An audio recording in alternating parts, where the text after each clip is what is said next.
Hello everybody, Rob from Revelation Rain, continuing this series about some of the new merchandise that is coming out for Revelation Rain, even though we are no longer together and have not been for a little over 2 years. My love for this band, and I hope for the other guys as well, has never ever wavered. I speak only for myself, but it's the best band that I've ever been in. Those are the best musicians I ever played with. Grant, Marty, JT, and even Tyler.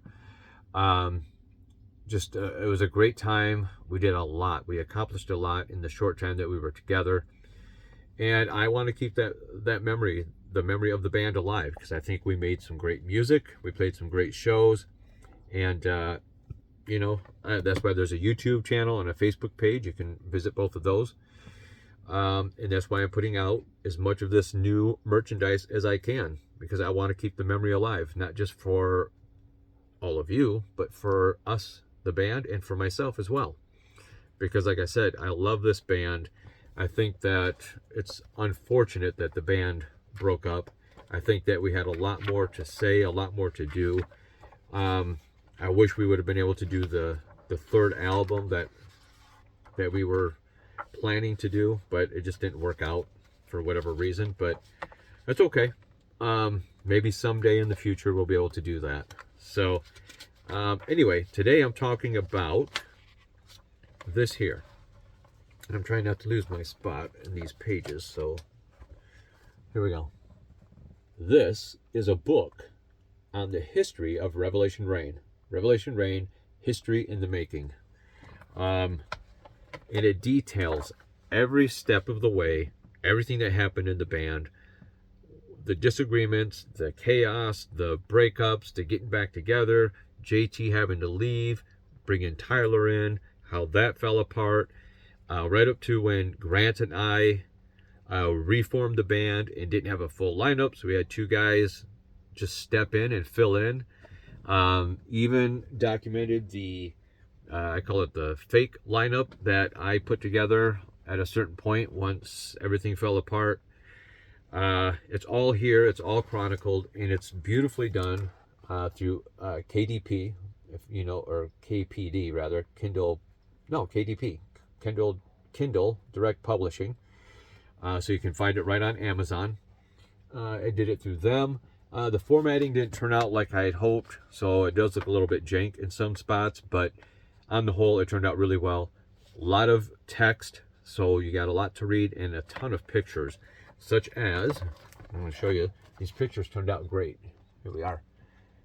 There's a picture of me. That's us in the studio. I don't know if that's recording the first album or the second. I'm guessing the second album. All right, so there's that. Here we go. Picture of Marty in the studio. And over here, picture of JT recording his guitar parts. And then, of course, we've got Grant. And this is when it was still called Soundfield Studio. Now, Pete has renamed it Flagship Liberty. So there's that. These pictures, like I said, are all taken from our archives. And I touched them up and then put them in this book. You can see the cat's tail right there. Sorry about that. There we go. And there. All right. And I'll show you a couple more pictures. There we are with when JT left. And then there's Tyler when he joined the band. But there's a lot of good stuff in this book. A lot of good pictures. I love books like this. Like, I have a lot of books that are regarding the biography of a band. I have History, which was like a $150 book, 440 pages. It was a big book that they put out in 95. I have books about Quiet Riot, Van Halen, Motley Crue, Elvis, of course. So I like books like that. So I thought, well, you know what? We were only together for, 3 or 4 years? 2 or 3 years? But still, we did a lot. We accomplished a lot. I want to document that. So here it is. And you know what? I'm going to just share, because that's only about 5 minutes in. There's not a lot to say about a book itself. Again, you can see this is my author copy. That's why it's got this little band here. But I'm gonna go through a couple of these. I'm gonna go through these pages look at a couple of pictures and kind of give you an idea as to what you're going to see in here. This chronicles everything, even before Revelation Rain, everything that led up to Revelation Rain. Starting in 2015, when I was living in northern Michigan, and there was a guy only a few miles from me who had a studio.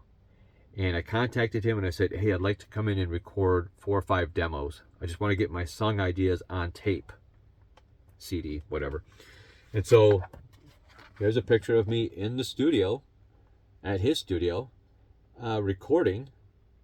And yeah, that was the start of it. It was with those demos that I started, you know, putting my songs up on Reverb Nation, SoundCloud, etc. And that's where I started to gain some momentum. My songs did pretty well on those platforms. So I was DJing at the time, like I do now, doing weddings, but I was also doing DJ at clubs. And so one of the places I was working at, they said, well, if you put a band together, we'll let you play here. So I got a couple of guys together and we played our show. And at this point we were called Volume 11, which was absolutely stupid. You can read about that in the book. I hated that name, but I was outvoted. The other 2 guys, because we were only a 3-piece for a while, thought it was the greatest thing. I guess it's a reference to Spinal Tap, whatever. To me, it was stupid. In fact, if you look at this picture, even though I was outvoted and hated it, I still put my all into it. I bought those letters that lit up that spelled out Volume 11.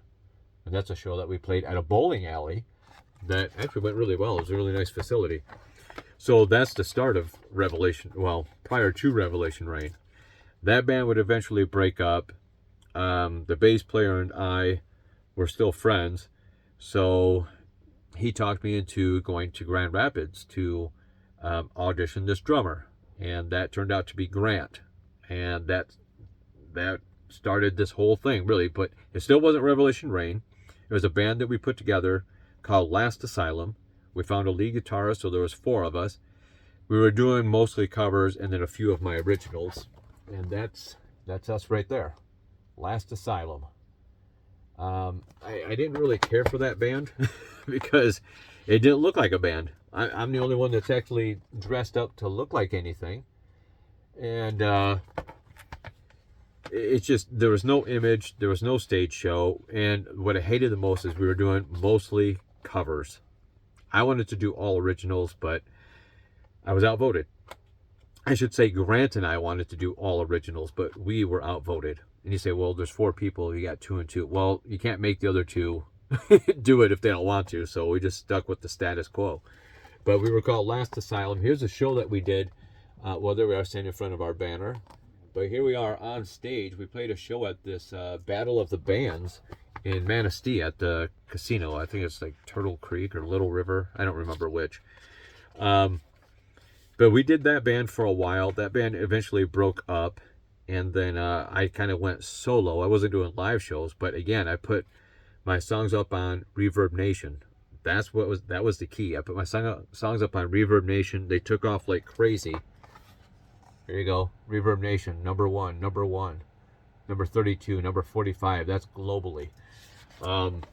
Just doing gangbusters on my songs, getting these great reviews, and I'm like, wow, maybe I could put a band together again. But I was like, no, I don't want to deal with the drama. There's a lot of drama with bands. But Grant reached out to me one day out of nowhere and wanted to know if I wanted to put a band together. And I remember specifically, my wife and I had talked about this before. And I said, man, if I ever put a band together, I mean, I would like to, but I don't want to deal with all the junk. And I remember my wife said, well, I don't mind if you put a band together, but I would prefer that if you do, that it would be with Grant. Isn't that crazy? Because within a week or 2 of her making that comment, then he called. So there we are, Grant and I. Just the 2 of us, but we decided we're going to put this band Revelation Rain together. We had a manifesto. We knew exactly what we wanted: Christian, rock, and we wanted it to be a lot like Kiss, visually oriented. We want 4 guys that can play their instruments, write, sing, backing vocals, all of it. And so that's what we did. That's what we got. And it was like I said, the best band that I've ever been in. We did a lot. We covered a lot of ground. We played a lot of great shows. Here we go. This is a show that we did in Tustin, I believe. There's me and there's Marty behind me, and here's a picture of Marty. Man, we did the Music Box. We did Music Factory opening for Tim Ripper Owens.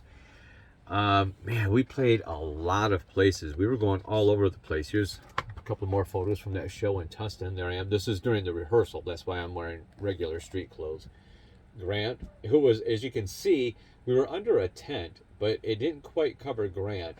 And by three quarters of the way through the set, he about passed out. I mean, he was literally laying on the ground, gasping. We had to, I don't know if we ended up moving his set or maybe the sun shifted, and so he was eventually in the shade, so he wasn't burning up anymore. And we finished the show. He was a trooper. We made it. But yeah, that was a tough one. But that show was the last one we ever did with JT. JT would end up having to leave the band. We were on hiatus for a while. We did eventually find another guitarist. Here we go. One of the first photos we took with our new guitar player, Tyler. That's him over here.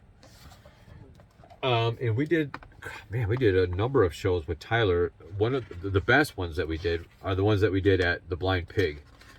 Those were some great shows, great audience.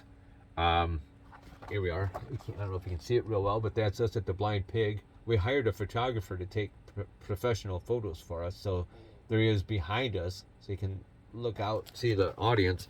That was at the Blind Pig. That was a great audience. Here we go. Some pictures that we did. We used to do our own photo shoots. We do our own lighting, use my photo booth, and the pictures would turn out awesome. There's Marty, Grant. Yeah, it's a good picture of Grant. And Tyler. And then I think these are a couple of collective band photos there. But they turned out great. That's at our rehearsal spot. We were no longer rehearsing in Grant's basement. We rented a storage facility in Grand Rapids and put all of our equipment in there, and we would rehearse there. We did interviews there. Good stuff. Good times. Let's see what else. Oh, here we go. I'll show this because it's got my pal in this picture. Oh boy. The band broke up. It came down to where Tyler left the band. It was just me, Marty, and Grant, and we had a show scheduled in Muskegon, and it was a bad time. And I won't go into all the details because we've already talked about it and worked it out. But anyway, I ended up leaving the band. I then foolishly thought, well, I can just put a new band together with the moniker Revelation Rain and just get 3 other guys. And so I did. And we played a show in Hersey, and it did not go very well. It was okay, but it didn't go great. And I ended up doing, I think we ended up doing like 4 or 5 more shows with that lineup. Unfortunately, it just didn't work out, so I ended up disbanding that. But here we are in Hersey. That's not us, but these are some friends of mine that showed up. The girl there in the front taking the picture, that's my friend Andrea, and we call each other pal because we're pals. But that was a good time. But anyway, ended up disbanding that lineup. And again, Grant reached out to me. We went through and we talked and we settled all the disagreements and all the stuff that was between us. And I told him, I said, well, we can put a band back together again because I already have a show booked. That's me, always putting the cart before the horse. I had a show booked in Port Huron. It was called the Bridge Fest. And so Grant was like, all right, well, we'll just reach out to maybe Marty and JT will want to get back and do this. Neither one of them were interested. I reached out to Tyler. He was not interested. I was like, this show's coming up in like a couple of weeks. I don't want to have to cancel. This is a big show. We've got to find some people. So I reached out to Josh, who was the bass player in Last Asylum way back when. And then also reached out to Tony, the main guy in the band Fearless. Asked them if they could learn the songs in record time and play the show with us, and they did it. I think we only rehearsed one time prior to the show. The 4 of us got together and rehearsed and went through the set. Now, it was only like 6 or 7 songs, but still, That's a lot to ask for two guys that are not even familiar with they were familiar with the tunes. They'd heard them and they knew them, of course, but never played them. And so here we are at Bridgefest in 2022. With the bass, that's Josh. Over here on the guitar is Tony from Fearless, and then Grant and I there in the middle. And that show turned out pretty well, considering, the circumstances. But here's the other thing. I had just recovered from a horrible, horrible cold. And I think I went into the show too soon afterwards, but there was no way I was canceling. I'm like, I can get through this. I'm gonna tough it out. So here we are before the show. All right. And I'm hydrating as fast as I can. It was extremely hot that day. Super hot that day. And then I wear all this kind of gear here. All right. We get into the first song, which is Holy. By the time we get to the first chorus, my throat goes out. I start to sound like Rod Stewart, but Rod Stewart, like after he smoked like 10 packs of Marlboros. It was just like, and it hurt. It physically hurt when I would sing. But I was like, the show has to go on. We ended up cutting one of the songs because I turned to Grant and I said, I can't do it. I can't keep going. My throat's about ready to just completely go. You'll hear it if you watch the show on our YouTube channel. At the end of the show, I'm walking off stage and I'm feeling dizzy. I think from the heat and from just recovering from that cold, exerting a lot of energy. I move around a lot. And I about passed out. I remember two of them. I don't know if it was Josh and Grant or Josh and Tony. I think they literally had to carry me off the stage. And then I had to walk. I went over to the outhouse because I thought I had to use the restroom because I thought I was going to throw up. I didn't want to do it in front of everyone, so I would get to the outhouse, I'll throw up there. By the time I got to the outhouse, I started to feel better, so I circled back and just started drinking, and not alcohol, of course, water. And I started to feel better, thankfully. But that was rough. That was rough. It reminded me of the story I told where Grant was sitting in the sun for too long and was in the fetal position on the ground. Yeah. So anyway, that was the last show that we ever played as Revelation Rain. September of 2022. Now, going back some, when we had done the first record, we were out promoting. I'm all about promotion. Always have been. I mean, when I was in college, I majored in advertising. And Grant is the same way. We're always about promoting. Because, again, we grew up on a band like Kiss, where they're always promoting and merch and this and that and just always getting the name out there.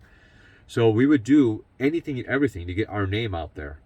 And one of the things that we did on separate occasions, Grant and I both went and did an interview. And it was a long drive over by Detroit. With a gal named Jill Eleanor. And she had I can't remember the name of her radio show now, but it was really good, really cool. And I recorded both of those interviews, mine and then when Grant did his. Those are up on our YouTube channel. But Jill was great. She was just a lot of fun. I don't think at first she really got us. She didn't understand the whole Christian thing. And I remember when I got there for the interview, she goes, usually I send all the Christian guys down to the other station, the other radio station, because they do all that Christian stuff. And she meant like old people, Christian contemporary type junk. Most of it's junk, sorry. But then she listened to our CD and she's like, oh no, it's rock, but it's Christian. And so she interviewed me and she interviewed Grant on separate occasions, but it went really well. And she was just a lot of fun. Let's see what else we got in here. Here we go. So, a show that we did with Fearless and 17 Degrees South. Is that what it's called, or just 17 Degrees? 17 Degrees South. I think this is the show that we did at the Music Box in Jackson, which is on, in the previous video I talked about, this DVD right here. The Music Box in Jackson. I think that's where that's from. Let me see. Yep, December 17th, 2021. The Music Box in Jackson. Wow, gosh, that brings back a lot of memories. It was such a good time. I miss being in that band. I really do. What else do we got? Here's a picture of me at a rehearsal. I love that guitar, that purple Ibanez Iceman. My favorite guitar, love it. This, had we done a third album, this would have been the album cover. This would have been the title of the album. And I would say a good part of the album was already written. And then the band fell apart. But there it is. Someday, hopefully, maybe, it will come out. The Dead in Christ, Revelation Rain. I love that album cover. By the way, this is trademarked and copyrighted now, so don't try to steal it. I take care of all that. So don't try to steal it. Here we are at the Music Factory. That's in Battle Creek. That is when we opened for Tim Ripper Owens. Now this is after the show, or maybe it's before. But that we never went on stage looking like that. We always visually oriented, always made sure that we dressed like a band, like a real band, like Kiss or Motley Crue or whomever. Always about the visuals as well. Here you go. Here's a picture of Marty. Let me say something about Marty. Excellent, wonderful bass player. When he first auditioned for the band and we were telling him our ideas visually, like, Marty, you know, we don't wear jeans on stage. We're not going to wear sneakers. We dress up. And he was kind of like looking at us like, oh my gosh, what am I getting myself into? I said, but we're very, very, you know, there's an emphasis on the visuals as well. And he was a little bit hesitant, but I tell you, once he got into it, once he saw what was happening, what we were doing on stage, because I remember the first couple of shows, he was kind of watching me. And he said to me later, he goes, Rob, I have to thank you for teaching me and showing me how to be a good performer. Because it's one thing to be a good musician. It's another thing to be a good musician and a good performer, both. And he really got into it. He bought stage gear and he started moving around on stage. And like I said in a previous video, he finally started singing lead and then he really went with it. Great stuff. Great stuff. Marty he was awesome. There I am. These are from the Music Box, by the way, the show I was just talking about. There I am with my favorite guitar, wearing my cool boots, my cool jacket. Grant on drums. Look at the Revelation Rain drum head. Anytime you could get your name out there, you do it. There's JT from that same show. JT, he loved the part, dressing up and doing all that stuff too. Just look at that guy. He's just a fantastic guitar player. Fantastic guitar player. Yeah, anyway, you'll find all of this stuff and more in this book. Oh, here we go. This is the picture I want to show you. This is the show that we did at the Blind Pig in Ann Arbor. This is after JT had left and Tyler had joined, and we had the professional photographer taking pictures for us. It's black and white, but it's still awesome. And look at that audience. That place was packed. You couldn't get another person in with a shoehorn. It was packed. And that was a great show. Great show. Good times. Let's see what else we got here. Here's the show we did when we opened for Tim Ripper Owens. If you remember correctly, after Rob Halford left the band, Tim Ripper Owens was the lead singer for a while until Halford came back. Let's see. What else we got? Here's one of my favorite pictures. Not because it's of me, but because it has my guitar. I love that guitar.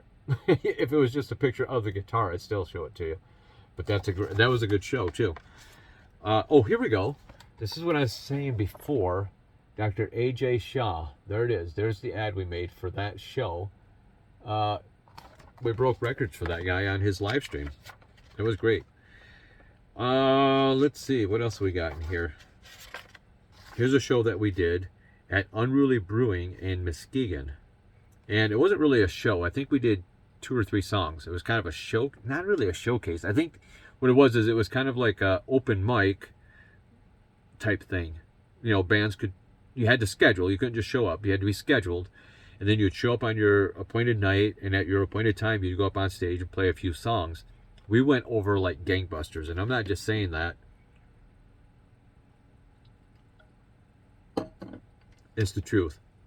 I mean, we just went over like gangbusters. By this point, I changed outfits a little bit, moved up to this leather red and black coat, which was heavy, and and very warm, hot. I used to sweat so badly in that coat that literally the two other guys in the band would have to peel it off me at the end of the night. I couldn't get it off myself. They'd have to peel it off. I'd have to hang it up and then spray it with Lysol so that, you know, it didn't look like the rainforest growing in there, so that I could wear it for the next show. But it looked cool as all get out, so I wore it. But I would sweat profusely. I mean, just, it was like waterfalls coming off my head. But it was worth it. All for the love of rock and roll, right? There it is again. But between that and the leather pants and the boots with the 5-inch stack, I was moving around with a lot of gear. But man, it's for the love of music, for the love of the show, for the love of the fans. And it wasn't just me. All of us were, like I said, dressing up, putting on the stage show, moving around, just making it worth every dollar that people spent in order to come see us, because we appreciated every bit of that. Here's a poster that was made of the first album cover, guitar picks that we had made with the band on it. We had all kinds of merch. I mean, we had sweatshirts, t-shirts, guitar picks, posters. Gosh, the list goes on. We're anything that we could think of to put our name on it, and our logo and our picture, we were doing it. So I'll end it right there, guys. But again, you can get this book on Amazon, Revelation Rain, History in the Making, and it'll tell you everything that you need and want to know about the band. It was quite a ride, quite the ride. And like I said, best band I've ever been in, best group of guys I've ever played with. Yeah, so this is the last in the series of videos that I'll be doing, because that's now everything that I've put out there now. There's the Vengeance Is Mine album, which is not available, but eventually I'm going to try to make it available. Day of the Lord album, Day of the Lord The Other Sides album, this here CD single EP, the DVDs, and of course the book. All right, link will be in the comment sections for any and all of these. And if I can think of other things to merch to market, you know I will. All right, because again, this band may be done, but the memory and the legacy will continue till the day that I take my last breath, because I love it that much. And I know the other guys, maybe some of them don't love it as much as I do, but I know they still appreciate it. And I think Grant in particular, I think, still loves it as much as I do. I don't know. I could be wrong. But anyway, guys, I think that's it. I don't want to sign off and then remember that I was going to say something else, but I think that's it. If you guys have questions or comments, just let me know. To answer the question that I'm often asked, will the band ever get back together? That is something I can't answer. Would I like for that to happen? Yes. Are there things preventing that from happening? Yes. One, the other three guys live in Michigan. I'm in Alabama. That makes it a little bit hard to get to rehearsal and shows, okay? But that's probably not even the biggest part of it. The biggest part is that I don't think that Marty and JT are remotely interested in putting Revelation Rain back together. I think Marty's doing his own thing, playing with Pete Bass and some other bands, and I know he does, he plays banjo. The guy plays a lot of different instruments, but I think he's doing a lot of that stuff. JT, I think, has gone in a heavier direction. In fact, I will say this now. Go to YouTube and look up Thunder Wraith. Thunder Wraith, Thunder, and then Wraith, Wraith. That's a band that he and Grant actually had put together. They've recorded, there's a few videos on their YouTube channel, but they actually put out a song, I think it's on Spotify even, called Ashes of the Sun. Great song, and they did a great job recording it. So, but I think that's the direction that JT wants to go. It's much, I shouldn't say much, it's a bit heavier than what Revelation Rain was doing. So I don't think that Marty and JT are even interested. Grant, I think Grant would be interested in putting the band back together. But again, there's just the distance between the two of us geographically, but also my point of contention is this. I would want for there to be at least 3 original members, preferably all 4. Those are some pretty tall stakes because, like I said, 2 of the guys I don't think are even interested. But you just never know what can happen or what could happen. For years and years and years, Paul Stanley and Gene Simmons said there'd never be a reunion. They never put the makeup back on. They were happy with the new guys in the band. They were happy doing what they were doing, etc. And then in 1996, makeup and original members. So it took them about 15 years to do it. Hopefully it wouldn't take us that long, but it might come down to that. Maybe it'll have to be another 5 or 10 years before the 4 of us are on that same wavelength. I don't know, but I would love for it to happen. I'm not even interested in being in another band or any other band. My only interest is Revelation Reign, and if that band could ever happen again, like I said, with at least 3 of the original members, preferably all 4, I would do it in a heartbeat, in an absolute heartbeat, because I love the band that much, and I think we made such great music. I think we had great chemistry. I think that we had great songs, image, the stage show. I mean, everything was just clicking.